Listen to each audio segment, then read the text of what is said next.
C'est alors qu'apparut le renard. « Bonjour, dit le renard. « Bonjour, répondit poliment le petit prince, qui se retourna mais ne vit rien. « Je suis là, dit la voix, sous le pommier. »« Qui es-tu » dit le petit prince. « Tu es bien joli. »« Je suis un renard, dit le renard. »« Viens jouer avec moi, lui proposa le petit prince. Je suis tellement triste. »« Je ne puis pas jouer avec toi, dit le renard. Je ne suis pas apprivoisé. »« Ah, pardon, fit le petit prince. Mais après réflexion, il ajouta : « Qu'est-ce que signifie apprivoiser ? » ?»« Tu n'es pas d'ici, dit le renard. Que cherches-tu ? » ?»« Je cherche les hommes, dit le petit prince. »« Qu'est-ce que signifie apprivoiser ? » ?»« Les hommes, dit le renard, ils ont des fusils et ils chassent. C'est bien gênant. Ils élèvent aussi des poules, c'est leur seul intérêt. Tu cherches des poules ? Non, dit le petit prince. Je cherche des amis. Qu'est-ce que signifie apprivoiser ? C'est une chose trop oubliée, dit le renard. Ça signifie créer des liens. Créer des liens ?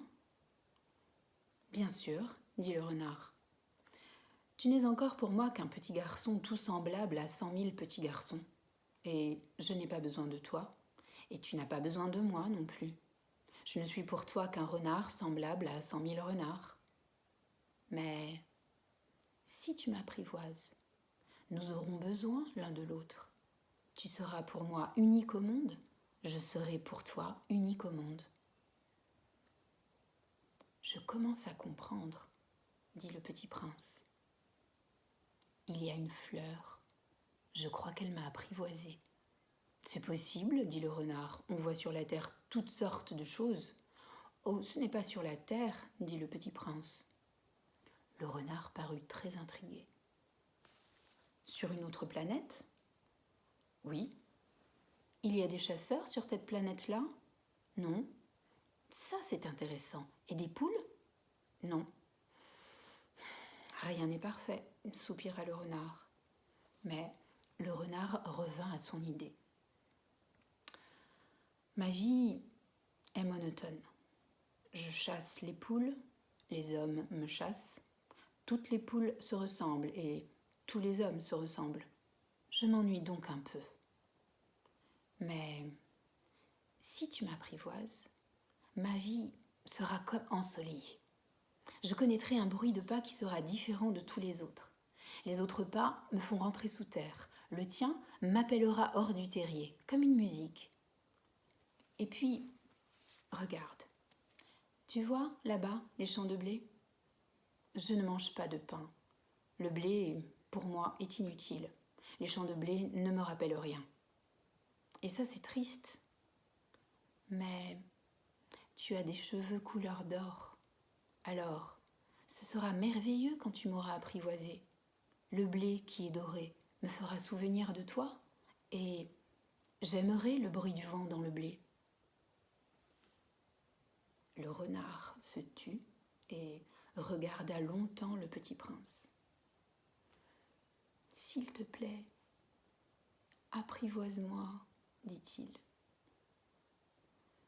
Je veux bien, répondit le petit prince, mais je n'ai pas beaucoup de temps. J'ai des amis à découvrir et beaucoup de choses à connaître. »« On ne connaît que les choses que l'on apprivoise, dit le renard. Les hommes n'ont plus le temps de rien connaître. Ils achètent des choses toutes faites chez les marchands. Mais comme il n'existe point de marchands d'amis, les hommes n'ont plus d'amis. Si tu veux un ami, apprivoise-moi. »« Que faut-il faire ? Dit le petit prince. »« Il faut être très patient, répondit le renard. Tu t'assoiras d'abord un peu loin de moi, comme ça, dans l'herbe.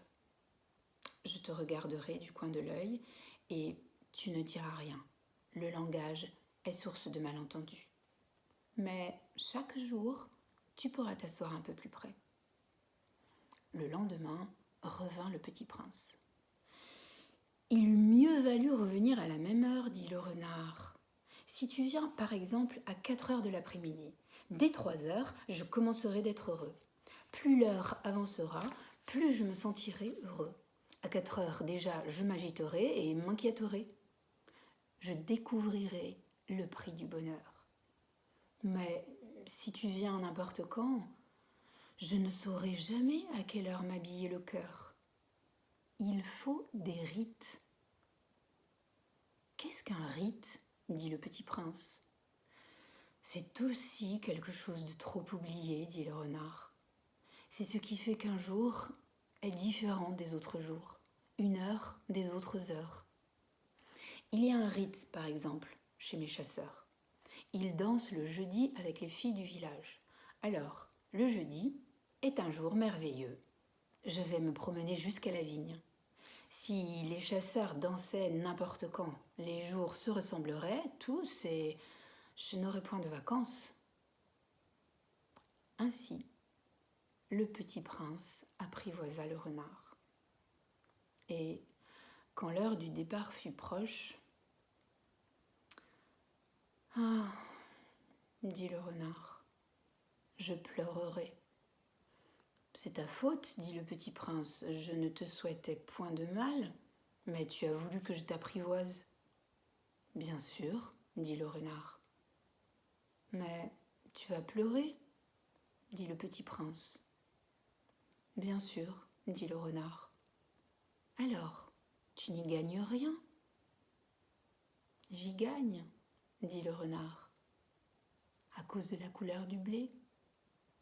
Puis il ajouta, va revoir les roses, tu comprendras que la tienne est unique au monde. Tu reviendras me dire adieu et je te ferai cadeau d'un secret. Le petit prince s'en fut revoir les roses. Vous n'êtes pas du tout semblable à ma rose ? Vous n'êtes rien encore, leur dit-il. Personne ne vous a apprivoisé et vous n'avez apprivoisé personne. Vous êtes comme était mon renard. Ce n'était qu'un renard semblable à 100 000 autres, mais j'en ai fait mon ami et il est maintenant unique au monde. Et les roses étaient gênées. Vous êtes belle, mais vous êtes vide, leur dit-il encore. On ne peut pas mourir pour vous. Bien sûr, ma rose à moi, un passant ordinaire croirait qu'elle vous ressemble, mais à elle seule, elle est plus importante que vous toutes, puisque c'est elle que j'ai arrosée, puisque c'est elle que j'ai mise sous globe, puisque c'est elle que j'ai abritée par le paravent, puisque c'est elle dont j'ai tué les chenilles, sauf 2 ou 3 pour les papillons, puisque c'est elle que j'ai écoutée se plaindre ou se vanter, ou même quelquefois se taire, puisque c'est ma rose. Et il revint vers le renard. Adieu, dit-il. Adieu, dit le renard. Voici mon secret. Il est très simple. On ne voit bien qu'avec le cœur. L'essentiel est invisible pour les yeux. L'essentiel est invisible pour les yeux, répéta le petit prince afin de se souvenir. C'est le temps que tu as perdu pour ta rose qui fait ta rose si importante. C'est le temps que j'ai perdu pour ma rose, fit le petit prince, afin de se souvenir. Les hommes ont oublié cette vérité, dit le renard, mais tu ne dois pas l'oublier. Tu deviens responsable pour toujours de ce que tu as apprivoisé. Tu es responsable de ta rose. Je suis responsable de ma rose, répéta le petit prince, afin de se souvenir.